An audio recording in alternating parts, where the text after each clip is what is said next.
25 years ago, I climbed my first new route. It's not an exaggeration to say that it changed my life. The route itself was tiny, as you'll see in a minute, but the effect it had on me was huge. It was a mindset shift, allowing me to have confidence to explore my own ideas, not just about climbing, but also in other areas of my life. Although it was important, it was just one part of an apprenticeship in climbing. My apprenticeship in climbing was partly played out at this little crag. It's barely 9 metres high.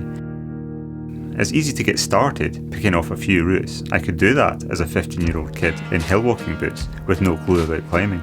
My mum took these pictures of me. But completing all the routes on it is still a decent challenge for an aspiring climber. Thankfully I realised this, and taking on that challenge was one good decision I made as a beginner.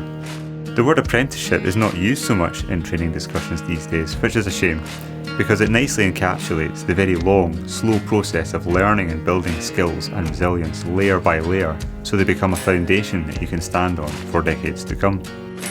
In my opinion, the best line of the crag was this one called Craig's Wall. It was the hardest line on the crag, and it had only been top roped but had yet to be led as a trad route. I worked away on it and I could eventually top rope it. After each try, I used to get my friends to let out more and more slack and jump off the top until I was bouncing off the ground on the rope stretch. This was a fun game, but it was also part of the apprenticeship in giving me confidence. I set a goal to lead all the routes at the crag, and leading Craig's Wall turned out to be a tough challenge for me at the time. It's pretty bouldery and it took many falls off it onto small micro wires before I finally got it, and I was very happy with my effort. To my knowledge, 25 years later, the route has still not been repeated. I do know of various climbers who have tried, but don't know anyone who succeeded. A friend from Glasgow was trying it recently and asking me about the sequence, which I couldn't quite remember, and this bugged me. So I decided to swing past Craigmore on the way home from a climbing trip and see if I could still climb it. Would I take 10 lead falls like last time? Or would it feel easy or desperate? I thought it would be fun to see what, if anything, had changed about how it felt to my 43-year-old self compared to my 18-year-old self. It certainly seems that hanging in there to place fiddly wires still feels just as pumpy, but there are differences.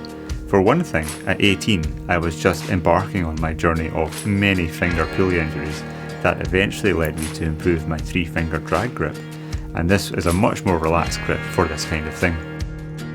I'm probably a bit better at choosing the right gear as well on the whole, but it's not clear cut. That little cam that I found was in slightly suspect rock. It seemed good enough, but when I gave it a tug from the ground, it popped right out. Thankfully, the other wires are fine.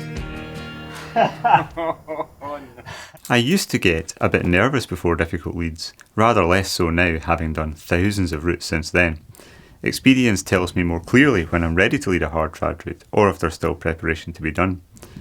I'm also much better able to channel nerves into focus and have a stronger framework for making moment-to-moment decisions on climbs that prevent my thinking from being led astray by nerves.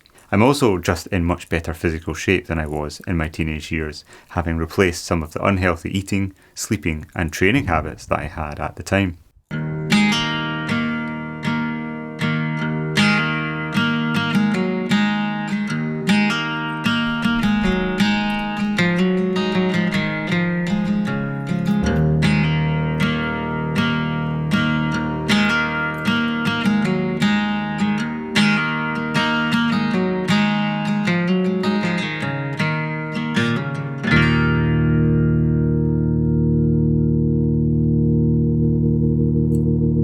In all honesty, this time round the route felt pretty easy, which I'm glad to be able to say.